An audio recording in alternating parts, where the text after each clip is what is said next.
जय महाराष्ट्र मित्रांनो, तुम्ही ते वाचू शकतात 25 सप्टेंबर 2024 रोजी मुख्यमंत्री माझी लाडकी बहीण योजनेअंतर्गत 4,500 रुपये जमा झालेले आहे। आयसीसीआय बँकेचं तुम्ही ते अकाउंट नंबर बघू शकताय। यामध्ये 4,500 रुपये क्रेडिट झालेले आहे। त्यामुळे ज्यांनी फॉर्म भरले आहे त्यांना तिसरा हप्ता मिळणं सुरू झालेला आहे। सगळ्यांनाच माहिती आहे मुख्यमंत्री माझी लाडकी बहीण योजनेअंतर्गत अनेकांनी फॉर्म भरले आहेत। पहिला हप्ता झाला, दुसरा हप्ता झाला, अनेकांना देऊन झालाय, पण ज्यांनी अजूनपर्यंत 1 रुपया पण आला नव्हता तर त्यांच्यासाठी तुम्ही ते बघू शकताय 4,500 रुपये देणं सुरू झालेलं आहे। हा डायरेक्ट मेसेज आलेला आहे आणि आपण जर पीडीएफ बघितली तर तुम्ही ते बघा आयसीसीआय बँकेचं हे बँक स्टेटमेंट आहे। जस्ट तुम्हाला इथे खाली स्क्रोल करायचं आहे आणि तुम्ही ते बघू शकणार आहात 4,500 रुपये जमा झालेले आहेत। 25/9/2024 रोजी सकाळी 8 वाजता हे पैसे जमा झालेले आहे। गुड न्यूज आहे, तुम्ही ते बघू शकताय। अनेकांचे मी कमेंट्स वाचले तर इथे बघा यांना सुद्धा इथे 4,500 रुपये आलेले आहेत। अजून एक अकाउंट आहे पण त्यांना मेसेज आलेला नाहीये, तर तुम्ही ते बघू शकताय। इंडसइंड बँक आहे तर यामध्ये सुद्धा यांना 4,500 रुपये पैसे आलेले आहे। शून्य बॅलन्स होता, कारण की तुम्ही ते बघू शकणार आहात ज्यांनी डीबीटी ऑन केलेला आहे तर इथे बघा तुम्हाला दिसून जाईल। आयसीसीआय बँकेचं मी तुम्हाला दाखवलं तर आयसीसीआय बँकेचा हा जो नंबर होता शेवटी आधार नंबर, हे डीबीटी ऑन होतं आणि त्याच आयसीसीआय बँकेमध्ये हे 4,500 रुपये जमा झाल्याचं तुम्हाला स्क्रीनशॉट मी पहिलेच दाखवलंय। बघा आयसीसीआय बँकेत 4,500 रुपये जमा झाले तर इथे बघा त्यांचा डीबीटी ऑन होता। त्यानंतर इंडसइंड बँकेमध्ये मी तुम्हाला दाखवलं तर त्यांना पण इथे पैसे आले 4,500 रुपये, पण त्यांना मेसेज आला नाहीये। त्यांनी एसबीआय बँकेचा नंबर दिला होता, पण जेव्हा त्यांचं डीबीटी चेक केलं गेलं तर तुम्ही इथे बघू शकता इंडसइंड बँक लिमिटेड, आणि कधी हे डीबीटी ऑन केलेलं आहे तर सप्टेंबर 14 मध्ये ऑन केलेला आहे आणि 25 सप्टेंबर म्हणजे 10 दिवसांनी त्यांना 4,500 रुपये जमा झालेले आहे। त्यामुळे गुड न्यूज आहे, तुमचं पण अजूनपर्यंत 1 रुपया आला नसेल तर चेक करा। कसं चेक करायचं ते पण मी तुम्हाला सांगतोय। त्याआधी काही महत्त्वाच्या गोष्टी आहेत त्या समजून घ्या।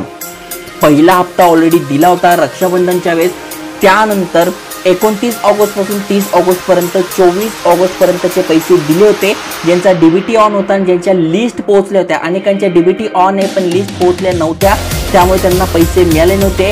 असंच यांनी हा जो फॉर्म भरला होता, हा फॉर्म भरला होता 30 सप्टेंबरला, कारण की 30 सप्टेंबर पर्यंत शेवटची तारीख होती, तोपर्यंत तुम्हाला 4,500 मिळत होते।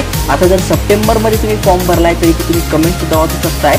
यांना इथे 1,500 रुपये आलेले आहे। मला 9 वाजता 2 तास आधी हा मेसेज आलेला आहे, मला 1,500 रुपये आलेले आहे 9 वाजता।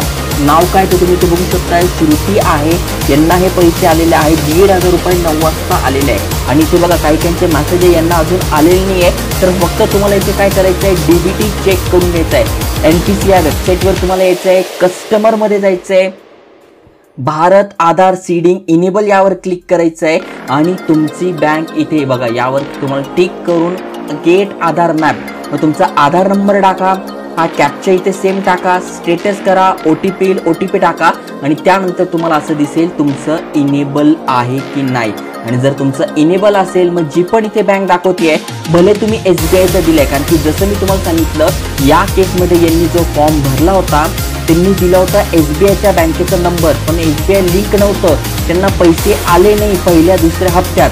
मग त्यांनी काय केलं, 0 बॅलन्स अकाउंट ओपन करून घेतलं। कालच्या व्हिडिओत पण मी तुम्हाला सांगितलं होतं, ज्याचा बेनिफिट तुम्ही ते बघू शकता। इन्स्टंट मिनिमम 0 बॅलन्स ठेवा, इन्स्टंट ओपन होतं, एका दिवसात ओपन होतं आणि महत्त्वाचं म्हणजे डीबीटी पण ऑन होऊन जातं। त्यामुळे या बँकेत त्यांनी अकाउंट ओपन केलं आणि डायरेक्ट त्यांना पैसे आज 4,500 रुपये जमा सुद्धा झालेले आहे। त्यामुळे गुड न्यूज आहे। आता तुम्हाला पैसे आले की नाही कशा प्रकारे चेक करायचं, कारण की अनेकांनी एसबीआय युनियन बँकेचे नंबर दिले आहे पण पैसे वेगळ्याच बँकेत जात आहे जिथे डीबीटी एनेबल आहे। मग तुम्हाला काय करायचं आहे, ज्या पण बँकेमध्ये तुमचा नंबर आहे, म्हणजे तुमचं ॲक्सिस बँकेत अकाउंट आहे, आंध्र बँकेत आहे, बँक ऑफ बडोदामध्ये आहे, तर तुम्हाला काय करायचं आहे, जो पण तुमचा मोबाईल रजिस्टर आहे त्या बँकेमध्ये त्या नंबरवरून तुम्हाला या नंबरवर काय द्यायचं आहे, मिस कॉल द्यायचा आहे, किंवा तुम्ही व्हॉट्सअप बँकिंग सुद्धा करू शकताय। तर बँक बॅलन्स चेक करण्यासाठी हे नंबर आहे। जसं की बघा भारतीय महिला बँकेत तुमचा अकाउंट आहे तर तुमच्या रजिस्टर नंबरवरून याला मिस कॉल द्या, तुमच्या बँकेत किती बॅलन्स आहे ते समजून जाईल।